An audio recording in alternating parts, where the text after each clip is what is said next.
Now, yesterday we learned that this upcoming May the 25th, which will be the 45th anniversary of the release of Star Wars, or as many people call it today, A New Hope, that will be the day the first episode of the long-awaited and highly anticipated Obi-Wan Kenobi series will premiere on Disney+. A series that will be set smack dab between the two trilogies, between the prequels and the original trilogy, and we'll see Ewan McGregor return to the role of Obi-Wan Kenobi, as well as see Hayden Christensen return to the role of Darth Vader, and maybe even Anakin Skywalker in some capacity as well, maybe in a flashback, but who knows for sure. And these characters are, without question, and without even having to say it, some of the best, most popular, and beloved in all of Star Wars, or the two absolute best characters according to my Battle of the Heroes and Villains series, where you all get to vote and or grade and rank the many different characters across all of Star Wars, and where Vader and Kenobi, deservingly so, sit at 1 and 2 on the list. And so, though I am personally extremely excited for this series and want to have nothing but faith and hope in those responsible for bringing it to us, especially Deborah Chow, who will be directing this and did some amazing work with her episodes of The Mandalorian, there is still this fear in me that we could be on the brink of another quote-unquote war in the fanbase, depending on how this series goes. In fact, again, given the popularity of these characters, I think, barring a nearly flawless series, which isn't impossible, I suppose, some disagreement, and some heated disagreement, seems inevitable here. Fans are just going to be very opinionated about what Kenobi and Vader would and or wouldn't be doing during this time period, and how they should interact with each other, or if they even should interact with each other. Especially given their conversation in A New Hope, which some will argue implies they haven't encountered each other since their duel in Revenge of the Sith on Mustafar, and where others will say there is some flexibility here thanks to a line from Vader when he first senses Kenobi on the Death Star, that it's a presence I've not felt since, and that he leaves it hanging, which could technically imply another time entirely, I suppose. We've also been told by Kathleen Kennedy herself to expect the rematch of the century, which some think should only mean they meet through some type of Force vision or dream-like sequence and not in person, keeping with, again, thinking that in A New Hope they are talking about the last time they met, which is in Revenge of the Sith. While others, however, will no doubt be disappointed if it's not a literal face-to-face meeting between the two, either again believing in the flexibility of that line from Vader, that he senses a presence that he hasn't felt since, or just not caring about any type of contradiction that might be created, and just wanting to see the spectacle of it all, the spectacle of Vader versus Kenobi once again. Which, yes, disregarding all else for a moment, could be absolutely amazing to see, and I will admit that if A New Hope was made after the prequels instead of the other way around, their final encounter in A New Hope would have been different, much different I think. It would have felt more personal between them and potentially referenced their previous encounter on Mustafar more or just better, as well as potentially just made more sense all around or had more meaning all around or felt like it did. Because the line Vader says that, "When I left you, I was but the learner, now I am the master," it doesn't exactly make sense since Anakin wasn't a learner anymore when he left Obi-Wan. He was a full-on Jedi Knight, though it could always be construed to be a reference to the fact that Anakin wasn't granted the rank of master, and now he is one, even though he technically isn't a master or a master Sith, so he still doesn't have the title of master, but he certainly is a master of the dark side at this point,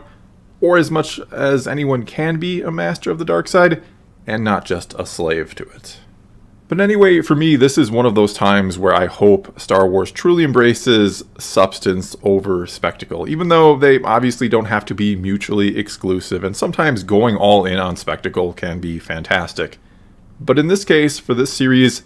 I hope they're far, far more worried about just how good of a story they can craft over how cool the lightsaber battles look. I hope they realize that some of us fans would be just fine with a story that really focuses on Kenobi, on who he is and what is going through his mind at this time, what is going on in that head as he watches over the child of his former apprentice who helped destroy the Jedi Order. I want to know what kind of doubts and fears he has to sort through before he becomes the Kenobi we see in A New Hope. I hope they know that most of us fans, at least I think most fans, would be fine with something that is primarily an introspect, that takes place almost exclusively on the world of Tatooine as well, even though, yeah, I think we've all had enough of shows taking place on deserts lately, Which isn't to say here that you can't have any flashy action or lightsaber battles. It is Star Wars after all, and some should absolutely be in there because, yeah, spectacle is a huge part of the Star Wars franchise. But if Vader and Kenobi do encounter each other, be it in a vision or in person, it has to actually enhance the story we already know, not replace it with something better, if you will. And that it isn't just done because it's cool and casual fans who mainly only care about the spectacle will post how amazing it all was all over Twitter, because whether or not this blends well with the rest of the story isn't all that important to them. And I know some of you will say, of course, they, Lucasfilm and Disney, know how important getting this right is. They know they are playing with fire here, essentially. And that, of course, they don't want another sequel trilogy incident where they divide the fan base over the use of one of the franchise's most beloved characters, or in this case, two of them. But then I take a look at something like the Book of Boba Fett, and no spoilers here if you haven't seen it all, and I can't help but think, despite enjoying it for the most part, that it was hardly about the story of Boba Fett, about enhancing the character as much as it was just pushing Star Wars to the more casual fan with a bunch of cool stuff and injecting cool characters that honestly had no business being in there in the first place. Which, not to sound like a hypocrite, isn't to say I personally didn't enjoy seeing those characters or having their stories wedged into the Book of Boba Fett. They may have been the best part of the series, actually. Nor am I saying that you can't either, as a hardcore fan of Star Wars or just in general, as a fan of Boba Fett, not have loved the series. Nor am I saying I don't understand the approach with it, that, yeah, you have to make something that appeals to the general audience to at least some extent to increase viewership overall. You can't just make it entirely for the hardcore fan. But if there ever was a time to create a series more for the fans than the general audience, not that the general audience won't eat this up too, and I mean the fans who want more than just cool lightsaber battles, not that you can't be a fan and just want to see some cool lightsaber battles. But if there was ever a time to make something that was for the fans who really care about the story and these characters, now is that time. This is their moment with the Kenobi series, to do something truly great with Star Wars here in the Disney era. Which isn't to say they haven't done anything good before this. I can just look at Season 7 of The Clone Wars or The Mandalorian Seasons 1 and 2. They have done good things with Star Wars during the Disney era, but this series could be and should be a statement, and anything less than near perfection is only going to do more harm than good to the fan base, I fear. And look, I'm not trying to sound negative. I'm actually just worried that we're going to go through another Last Jedi type incident with this series where you're going to have two very distinct sides who love and or hate what they made. I also don't think it's impossible to have the best of everything here, the best of both worlds, to give the fans who deserve something special in the substance department for one of the best, most beloved characters in the franchise, or two of them actually, and to have some cool action for those who aren't quite as vested in the overall or greater story.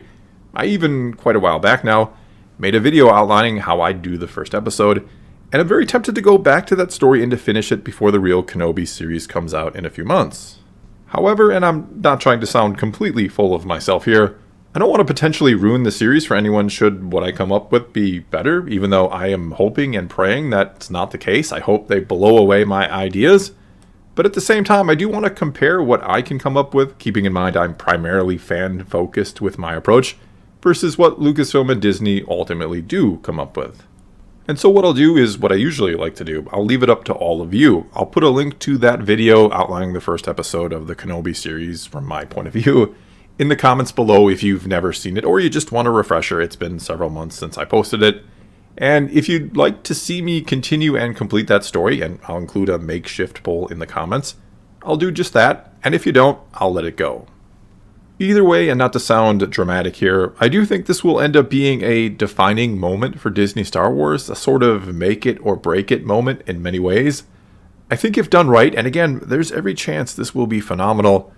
it will help unify the fanbase around some of its most beloved characters, characters that span across multiple trilogies and generations.